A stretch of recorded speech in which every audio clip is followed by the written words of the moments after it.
Welcome to Raj and Raj institute. आप सभी का स्वागत है।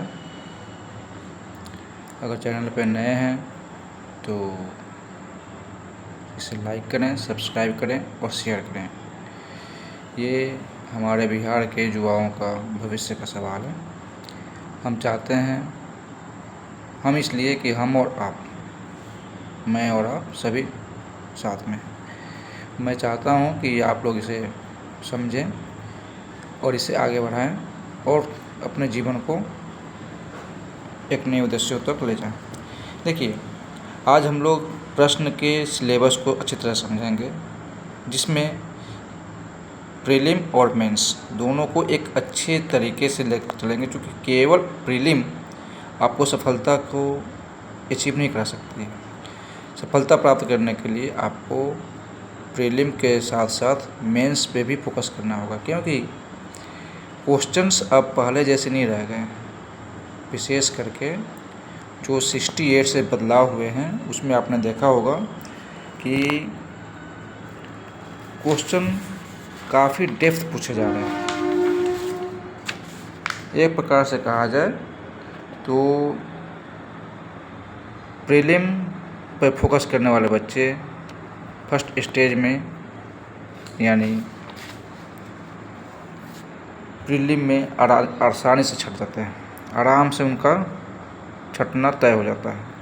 लेकिन जो बच्चे बहुत दिनों से तैयारी कर रहे हैं या उनकी डीप नॉलेज है, डीप नॉलेज इन सेंस हर जो सब्जेक्ट है, सभी सब्जेक्ट में सभी डायमेंशंस को टच करना ज़रूरी है। जैसे आपको बताऊं, सबसे अच्छा डायमेंशन माना जाता है हमारा इतिहास। जो डायमेंशन उसके जो सेक्शंस हैं उसमें सबसे ज़्यादा अच्छा इतिहास माना जाता है, क्योंकि इतिहास से एटलीस्ट 30 क्वेश्चंस या 30 के अराउंड क्वेश्चंस हमको मिलते हैं। जैसे अभी देख पा रहे हैं, जैसे इतिहास में आधुनिक भारत, मध्यकालीन भारत, प्राचीन भारत और बिहार क्षेत्र का इतिहास, ये जानना और बहुत अच्छी तरह से जानना आवश्यक है। यहाँ तक कि अगर हम केवल बिहार के इतिहास को केवल ऐतिहासिक रूप से जानें तो ये ज़्यादा हमारे लिए बेहतर नहीं रहेगा। इसके लिए सबसे बेहतर रहेगा कि हम इसे इसके भौगोलिक, आर्थिक और सामाजिक सभी रूपों से इसको हम सभी पक्षों से इसको हम सभी डायमेंशन से इसको हम स्टडी करें। जैसे यहाँ देखिए, बिहार के भूगोल की सीमा से संबंधित प्रश्न, इतिहास विशेष रूप से, और दूसरा आधुनिक भारत और स्वतंत्रता संग्राम संबंधित। स्वतंत्रता संग्राम और आधुनिक भारत से अकेले प्रश्न आप देखें तो 20 के आसपास चले जाते हैं प्रश्न। देखिए, बीपीएससी अगर पैटर्न को देखें हम तो बीपीएससी 69 में केवल बिहार के इतिहास मुश्किल से 14 यानी लगभग 50%, 70 में जाएंगे तो 9 प्रश्न और 71 में जाएंगे तो 11 प्रश्न मतलब कि केवल बिहार के इतिहास को पढ़ के हम बीपीएससी नहीं पास करेंगे। हमको भारत का आधुनिक इतिहास और खासकर स्वतंत्रता आंदोलन पर ज़्यादा फोकस करना होगा, और साथ साथ बिहार का भी फोकस रहना पड़ेगा। ये पैटर्न और सेक्शन जो समझें, इसको बार बार रिवाइज करें। जैसे यहाँ देखिए, इतिहास में एक मैंने एग्जाम्पल लिया है, जैसे कि यहाँ फाहियान से प्रश्न आ रहा है, चरक से आ रहा है, अंग्रेज़ों ने जो बिहार से संबंधित जो बदलाव किए उनसे आ रहे हैं। लेकिन ऐसे नहीं है कि केवल बिहार का इतिहास पढ़ने से हम सभी प्रश्नों को सॉल्व कर पाएंगे। हाँ, ये बात सही है कि हम सभी प्रश्न हम 60%, 70% और 90% प्रश्नों को सॉल्व करें और उन्हें सही करें, तभी हम एग्ज़ाम में सफल होते हैं। केवल प्रीलिम पर फोकस करना ना तो प्रीलिम क्लियर कराएगा और ना ही मेंस विथ गुड मार्क्स दिलाएगा, क्योंकि केवल मेंस लिखने से आप सफलता हासिल नहीं करते हैं। मेंस में गुड मार्क्स होना चाहिए। क्लियर कट है कि सिलेबस को समझें और कंप्लीट कीजिए, रिवाइज कीजिए और बार बार रिवाइज कीजिए। ध्यान रहे कि हम किसी को, जैसे कि हम बीपीएससी को आयोग कंप्लेन नहीं करने वाले, कंपैरिजन नहीं करने वाले किसी और आयोग से, और केवल कंपटीशन यानी जो भी हमारी कंपटीशन है विशेष रूप से हमारे बिहार के बच्चों के साथ ही हमारा है कंपटीशन, चाहे वो दिल्ली में बैठे हों, इलाहाबाद में बैठे हों या किसी अन्य राज्य में बैठे हों, उनसे ही। लेकिन अगर हमें सफलता चाहिए तो हमें इसकी डीप नॉलेज और एक डेप्थ डायमेंशंस चाहिए।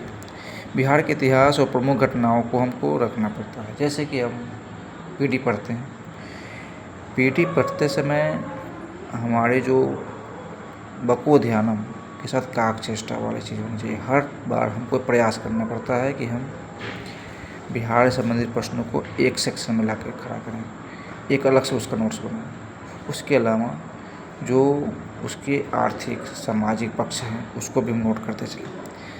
देखिए, सामान्य विज्ञान इतिहास के बाद में सबसे महत्वपूर्ण विज्ञान माना जाता है, फिर आर्थिकी मानी जाती है। सामान्य विज्ञान के अंतर्गत दैनिक अनुभव और प्रेक्षण मांगता है। ये हमारे सिलेबस में लिखा हुआ, इस बात को ध्यान रखें। जो भी प्रश्न होंगे इसी के इर्द गिर्द घूमते हैं। इतिहास के अंतर्गत विषय सामाजिक, आर्थिक और राजनीतिक परिप्रेक्ष्य में पूछे जाते हैं। तो इन जो डायमेंशंस दिए हैं, ये डायमेंशन को हम अगर सही से समझें तो ज़्यादा बेहतर से प्रश्नों को सॉल्व कर पाते हैं। यहाँ देखिए आप, बिहार के इतिहास की मुख्य घटनाओं में जहाँ से प्रश्न डायरेक्ट आते हैं, जैसे यहाँ मगध, बुद्ध, जैन, मौर्य वंश, हर्जक, शिशुनाग वंश, गुप्त वंश, नंद वंश, चंपारण, बंगाल विभाजन, असहयोग, सविनय, भारत छोड़ो, किसान आंदोलन, जनजातीय, 1857 के विद्रोह, 50 शिक्षा, व्यक्तित्व। उसके अलावा आगे बढ़ें तो हम भारत का भूगोल, बिहार का भूगोल, सामाजिक और आर्थिक भूगोल, इसके अलावा भारतीय कृषि, प्राकृतिक संसाधन की प्रमुख विशेषताएं, भारत की राज्य व्यवस्था, यहाँ सबसे हम प्रश्न पाते हैं। भारत की आर्थिक व्यवस्था और इसके अंतर्गत जो भी राजनीतिक प्रणाली है वहाँ से इनडायरेक्ट प्रश्न आते हैं। और एक विषय जो आपको मैं बताना चाहूँगा, पंचायती राज। पंचायती राज बीपीएससी का पसंदीदा विषय है, पसंदीदा सेक्शन है, वहाँ से प्रश्न आते ही आते हैं। सामुदायिक विकास, भारतीय योजना खास करके बिहार से संबंधित होने चाहिए। ये प्रश्न आ ही जाते हैं विदिन 1 ईयर, जो भी घटनाएं हो, जो भी योजनाएं बनी। भारतीय राष्ट्रीय आंदोलन 19वीं शताब्दी में पुनरुत्थान का और उसके फॉर्म और उसके जो भी रूप हैं, जो उसके स्वभाव हैं, वहाँ से प्रश्न आते हैं। राष्ट्रीयता का विकास, जहाँ से राष्ट्रीयता का विकास होता है। राष्ट्रीयता के विकास से आशा है कि कभी भारत 565 रियासतों में बँट रहा और आज हम उसे एक भारत के रूप में देखते हैं। हाँ, ये अलग बात है कि वहाँ से बांग्लादेश और पाकिस्तान जो पार्ट अलग हुए। उसके अलावा भी बहुत सारी चीज़ें हैं जिनको हमने एक साथ लेकर चला और आज उत्तर से दक्षिण और पूर्व पश्चिम से पूरा एक भारत, अखिल भारतीय समाज को हमने इकट्ठा कर लिया। लेकिन जो राष्ट्रीयता का विकास है बहुत महत्वपूर्ण टॉपिक माना था बीपीएससी में। खास करके देखिए, जब 1857 का जो विद्रोह या पहली आंदोलन की जो लड़ाई मानते हैं, पहली जो महासंग्राम मानते हैं, वहाँ से ही राष्ट्र का विकास शुरू होता है और इसको हम बहुत अच्छे तरह समझेंगे आगे, ठीक है। लेकिन उसके साथ ही साथ स्वतंत्रता प्राप्ति से संबंधित जो भी प्रश्न आते हैं उसमें रोल ऑफ बिहार और इंडियन मूवमेंट, भारतीय स्वतंत्रता संग्राम में जो बिहार का रोल है उसको हम बिल्कुल नज़रअंदाज नहीं करेंगे। यहाँ देखिए आप, हाँ, ये आपसे कहना आवश्यक है कि एम फॉर एस होना चाहिए, यानी मार्क्स फॉर सक्सेस होना चाहिए, और एम फॉर के मोबाइल फ़ोन नॉलेज होना चाहिए। केवल रील देखने से हम मार्क्स नहीं बढ़ा सकते। मेंस में खास करके भारत का आधुनिक इतिहास और भारतीय संस्कृति, ये पेपर फर्स्ट जो आते हैं मेंस में, इसमें सेक्शन 1 की चर्चा हम कर रहे हैं। उसके अलावा राष्ट्रीय तथा अंतर्राष्ट्रीय महत्व की घटनाएं आते हैं। पेपर 1 में सेक्शन 1 ये है और सेक्शन 2 ये है और सेक्शन 3 मैथमेटिक्स और स्टैटिस्टिकल एनालिसिस होते हैं। उसके अलावा जब ये पेपर 2 में जाते हैं तो हमको भारतीय राज्य व्यवस्था सेक्शन 1 का महत्वपूर्ण भाग माना जाता है और बहुत अच्छे प्रश्न आते हैं। भारतीय अर्थव्यवस्था और भारत का भूगोल, ये दूसरा सेक्शन आता है। और तीसरा महत्वपूर्ण सेक्शन है भारत के विकास में विज्ञान और प्रौद्योगिकी की भूमिका। तो सबसे पहले आप सिलेबस को अच्छी तरह समझें ताकि वहाँ से जो प्रश्न है उसको हम विभिन्न जो सोर्सेज हैं, स्रोत हैं, वहाँ से हम इकट्ठा कर सकें और उसको बार बार रिवाइज कर सकें। व्यक्तित्व में अगर देखें तो गांधी, नेहरू, टैगोर सिलेबस में लिखा हुआ है, यहाँ से प्रश्न आते ही हैं, चाहे वो प्रीलिम हो या मेंस हो। और जब तक कि मेंस और प्रीलिम को हम अलग अलग करके देखेंगे मेरे भाई, हम मार्क्स को अचीव नहीं कर पाएंगे। इनके दृष्टिकोण, कार्य विश्लेषण, उसके अलावा आंदोलन जैसे संथाल विद्रोह, बिरसा आंदोलन, मुंडा विद्रोह बिहार में 1857, चंपारण सत्याग्रह, 1942 का भारत छोड़ो, किसान आंदोलन, शाहजहान सरस्वती, उसके अलावा मौर्य कला, पाल कला, पटना कला, इनके विशेषताओं स्वरूप, ये सब सिलेबस में लिखा हुआ है। और सिलेबस में लिखा है मतलब प्रश्न वहीं से आते हैं। अभी तक इसमें कोई ज़्यादा विशेष बदलाव नहीं हुआ है। यहाँ देखिए पाश्चात्य शिक्षा और प्रौद्योगिकी से प्रश्न आते हैं, इनका विकास से प्रश्न ज़्यादा रहते हैं। समसामयिकी से जैसे राष्ट्रीय और अंतर्राष्ट्रीय दोनों से प्रश्न रहते हैं। इसमें राष्ट्रीय की परसेंटेज ज़्यादा रहती है। इसके लिए पीडी के जो भी एडिटोरियल इनसाइट्स दिए हुए रहते हैं उनको बार बार पढ़ना और वहाँ से क्वेश्चन को क्रिएट करके खुद क्वेश्चन बनाना और खुद क्वेश्चन बना के उनको खुद लिखना और खुद ही चेक करना, ताकि आप अपने कैपेसिटी को और ज़्यादा कैपेबल बना सकें। 72वीं के लिए सितंबर मैंने जो बना के रखा है कि सितंबर 2025 से जुलाई 2026 तक का जो पीडी है उसको हमको स्टडी करना है। हमको स्टडी करेंगे, आगे हम इसमें चलेंगे। आपको सारे मटेरियल मैं प्रोवाइड कराऊंगा।